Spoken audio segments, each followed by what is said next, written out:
Part two beta, as I was saying, you know, sometimes you don't know that you're making a racist statement. Sometimes you really don't.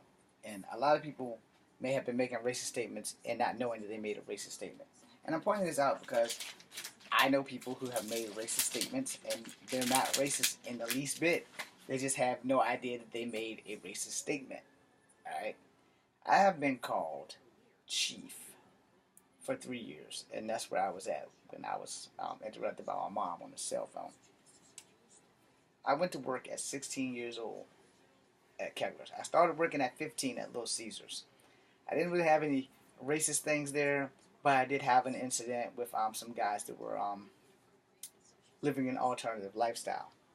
And I've worked with some guys before that was living an alternative lifestyle later in life, and it's because I didn't understand it, which is what made me a little bit prejudiced towards gay people and transgender people. But once I got to know them as people, not as their alternative lifestyles, I understood things a little bit better. So if I can confess my sins, I might as well talk about others people's sins that has happened on me. Now back to working at Kegler's at 16 years old. I started the job at 15, and I was in like the ninth grade going to the 10th grade. So for 3 years, 16, because I had just turned 16 when I got the job. I had worked like maybe 2 weeks as a 15-year-old when I turned 16. So therefore, the 3 years. 17, 18, and 19. This man was there every Friday, and I'll tell you guys this story every Saturday, every Sunday. And though my name tag was big as hell, he would call me Chief. And again, like I said, that time the Renegade movie came out with Kiefer Sutherland and Lou Diamond Phillips, and when they called people Chief in the movie, Lou Diamond Phillips would fuck people up. And I felt like doing that every fucking weekend when this guy would call me Chief, and I would beg him to call me by my name. And I'm not calling him a racist, because I got friends in low places, gonna go on down to the oasis. Well, I got friends in low places. Alright, now that was his favorite song. I have no idea who sings it. I think it's Garth Brooks or it's Billy Ray Cyrus. I really don't know. I don't really give a damn, because for 3 years, for hours on end, this guy put the money in the jukebox. And that's the only fucking song that he played my entire fucking shift. And he was outside smoking a cigarette was probably the only time that I didn't have to hear, and I got friends in low places, gonna go on down to the oasis. Well, I got friends in low places. Now, I know you guys probably hated that, and your ears are probably bleeding right now, but I'm explaining this to you the way I lived it, because it wasn't cool. I just got bullied in school. Drive my little black Turismo up to Kegler's. Didn't even get my homework done. My books are all over the back because I had to jump in the car from school and go to work. Because I got out of school at like 3:30. I kept my work clothes in the car so I could just go straight to work, change my clothes, and go on in.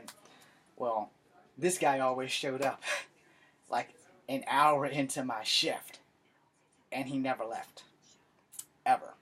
So I'm gonna say he came from money, because he definitely was spending money on that damn jukebox, and I got friends in little places. And he drank a little bit of beer. He smoked a lot of cigarettes. They had a cigarette display machine in there. You could buy your cigarettes at the machine at one time. I don't know if you can still do it, because I don't smoke cigarettes. But every day that I went to work, there he was. And I can't remember his face, but I can remember his lips. And all I can remember is, "Hey, Chief. How's it going, Chief? What's up, Chief?" Because those were his three greetings. And when he went home, it was, "See you later, Chief. Bye, Chief. See you next week, Chief." That was on Sundays. And I don't know if he came to Kegler's every night, but I know he came there every damn night that I worked. And he kept making me feel uncomfortable with the word Chief. And I swear, the more I begged him to stop calling me Chief, it was like an invitation for him to keep calling me Chief. So, I was Chief. Now, I don't know if this man is still alive, and I'm not mad at you at one bit. Because what you don't know, you don't know. Knowledge is power. So by the time I got to college, I got so sick and tired of being called chief that I was like, if one person at Piedmont calls me chief, I'm going to jail. Because I'm going to rearrange their dental work on purpose. But surprisingly enough, no one called me chief.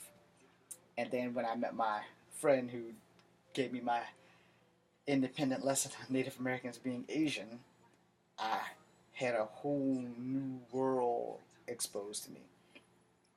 Plus, I lost a bet. I'm glad he didn't make me go get Native American guard and do a rain dance or something because I never learned how to do that.